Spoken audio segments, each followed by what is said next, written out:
Qual é o segredo mais sombrio da sua família? Passei 6 anos fingindo que meu pai ainda estava vivo para que minha mãe e minha avó pudessem continuar recebendo os cheques da aposentadoria dele. Meu pai morreu quando eu tinha 10 anos, de um ataque cardíaco, bem no meio da sala de casa. Ele levou a mão ao peito e caiu no chão, bem na minha frente. Corri para pegar o telefone e ligar pedindo ajuda, mas minha avó arrancou o aparelho da minha mão. Se chamarmos uma ambulância e ele morrer, vamos perder tudo, ela disse. Comecei a chorar, implorando. O papai precisava de ajuda.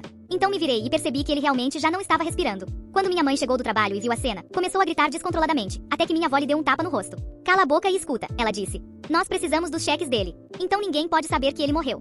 Minha avó me fez sentar no sofá enquanto o corpo do meu pai ainda estava estendido no chão. Disse que se alguém perguntasse, eu deveria responder que ele estava dormindo ou trabalhando. Se dissesse qualquer outra coisa, ela contaria para todo mundo que tinha sido eu quem deixou meu pai morrer. Fizeram eu ajudar a enrolar o corpo dele em um lençol e colocá-lo na garagem, onde ficou por 3 dias, até que minha mãe e minha avó levaram para algum lugar que nunca me disseram qual. A partir daí, tive que mentir o tempo todo. Quando eu tinha 12 anos, parei de chamar amigos para casa, com medo de que percebessem que havia algo errado. Perguntou se eu achava que era a única criança do mundo que tinha perdido o pai e disse que, pelo menos, eu ainda tinha um teto sobre a cabeça. Quando respondi que só sentia falta dele, ela foi fria. Eu deveria ter ligado para o 911 mais rápido. Sempre que algum vizinho perguntava sobre meu pai, minha mãe sorria e mentia com naturalidade. Dizia que ele estava ótimo, trabalhando com vendas e viajando bastante. Depois que a pessoa ia embora, ela se virava para mim e dizia: viu como é fácil? É só sorrir e mentir.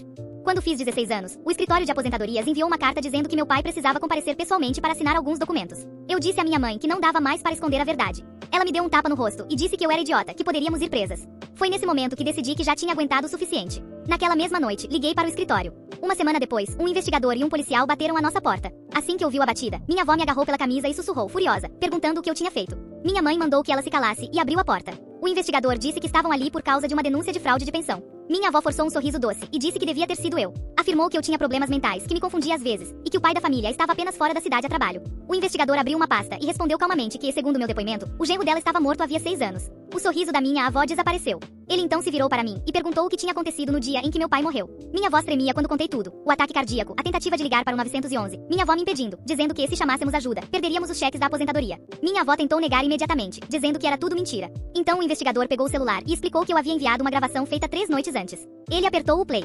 A voz da minha mãe ecoou pela sala, dizendo para eu parar de falar sobre aquilo, que meu pai estava morto e que ele iria querer que continuássemos recebendo os cheques. Em seguida, a voz da minha avó completou que, se eu contasse a alguém o que tinha acontecido naquele dia, todas nós cairíamos juntas, porque eu tinha ajudado a colocar o corpo na garagem e fazia parte daquilo também. Quando a gravação terminou, minha avó parecia prestes a desmaiar. O investigador disse que havia fortes indícios de ocultação de cadáver e fraude de pensão por 6 anos.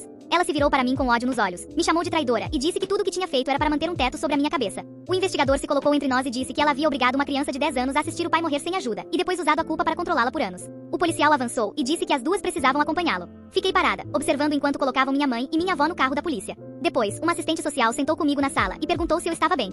Pela primeira vez em 6 anos, consegui dizer em voz alta para alguém que meu pai estava morto.